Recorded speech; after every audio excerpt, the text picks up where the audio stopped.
Hello everyone, today we are going to study a very important topic in biochemistry, that is acid-base balance and imbalance. This topic is divided in 4 subtopics. So let's learn the first topic today, that is acid-base balance, introduction and regulation of blood pH by buffer systems present in the body.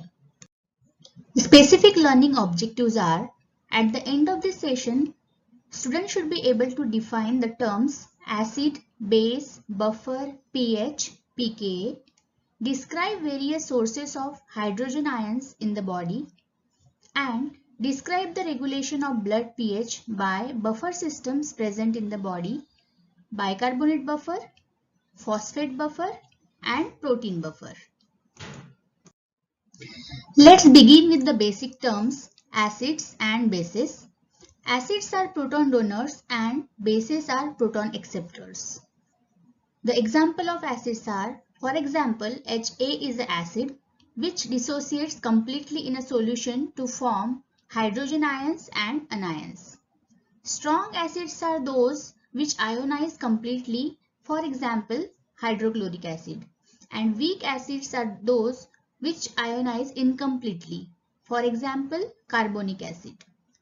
The example of bases are ammonia accepts hydrogen ion to form ammonium ions, and bicarbonate accepts hydrogen ion to form carbonic acid. Now what is pH?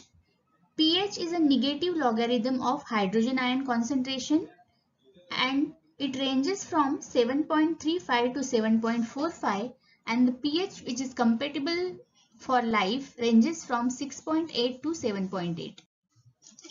Metabolic sources of acids which alter blood pH are non-volatile acid and volatile acid, which are formed during metabolism in the body. Non-volatile acids are also called as fixed acids, like phosphoric acid is formed during metabolism of phosphoproteins, phospholipids. Sulfuric acid is formed in metabolism of sulfur containing amino acid. Pyruvic acid and lactic acid are formed in metabolism of carbohydrates, while keto acid is a product of lipid metabolism.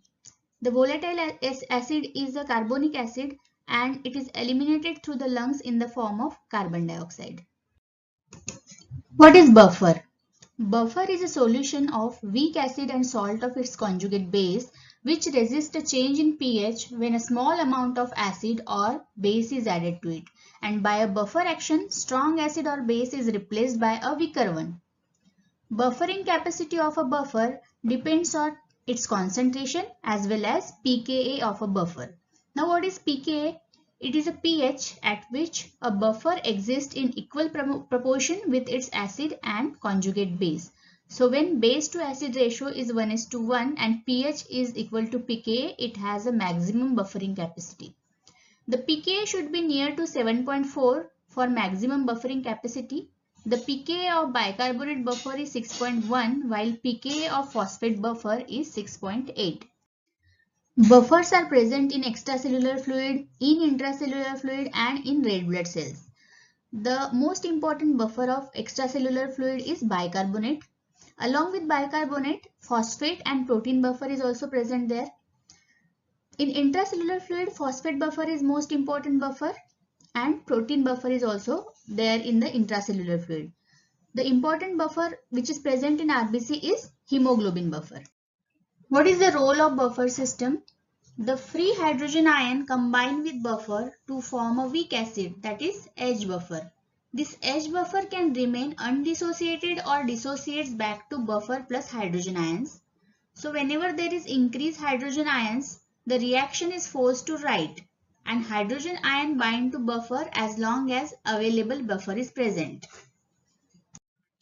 Blood pH in the body is regulated by 3 important mechanisms.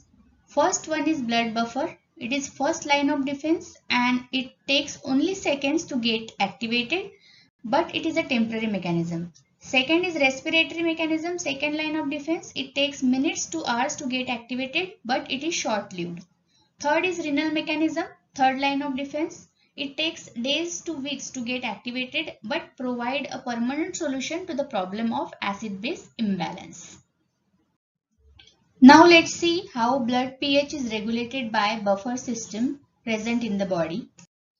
The important blood buffer system in the body are bicarbonate buffer system, phosphate buffer system and protein buffer system, which include hemoglobin and plasma proteins. Let's first talk about bicarbonate buffer system. Bicarbonate buffer consists of carbonic acid and sodium bicarbonate, which is a salt of its conjugate base, that is bicarbonate. The ratio of bicarbonate to carbonic acid at pH 7.4 is 20.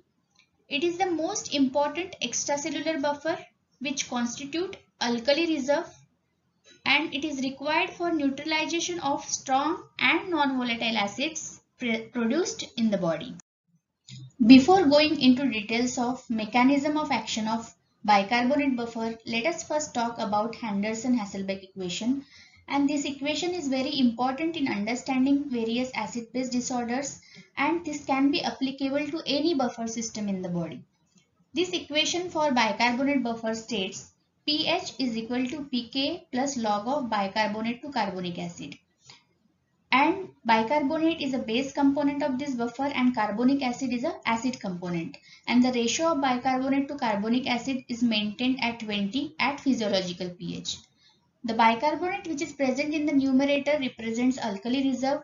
It is regulated by kidney, and any change in the level of bicarbonate, it leads to metabolic disorders.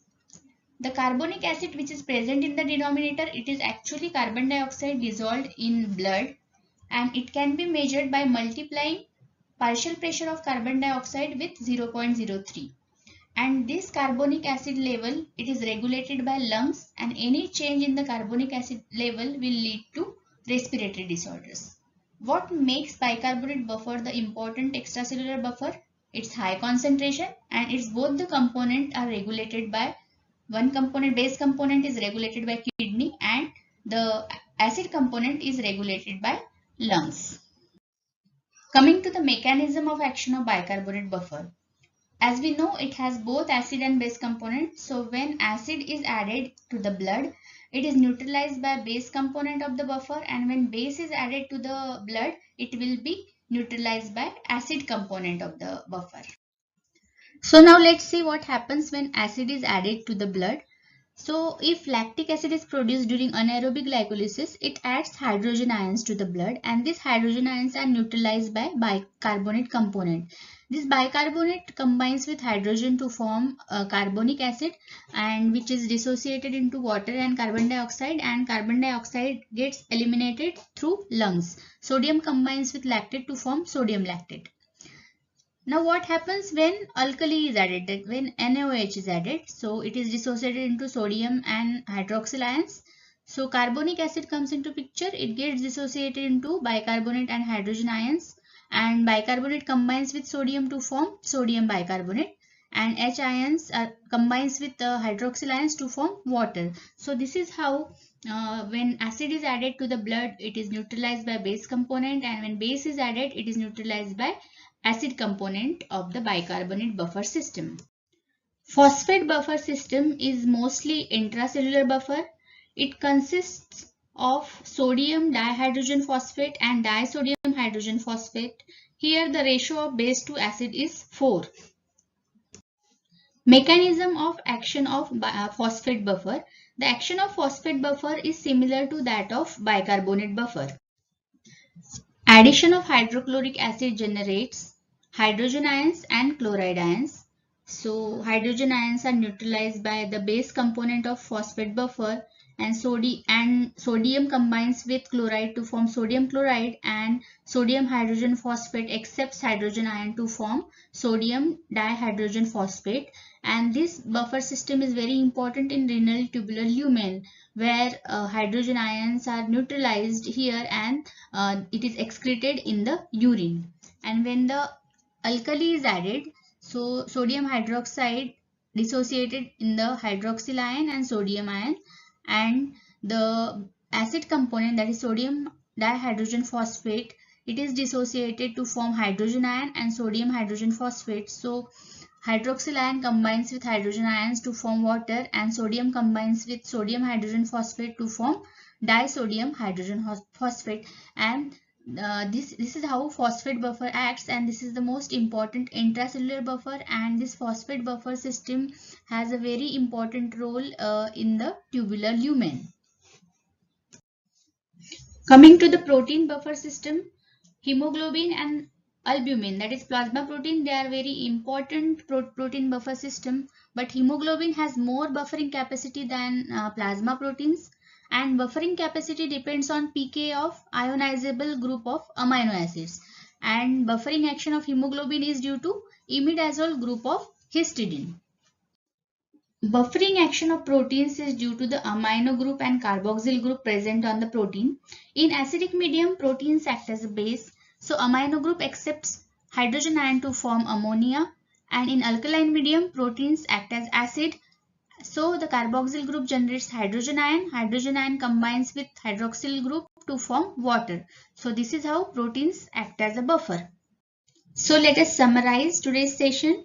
The normal pH of the blood, that is 7.35 to 7.45, it is regulated by three different types of mechanism. First is blood buffer system, second is respiratory mechanism, and third is renal mechanism.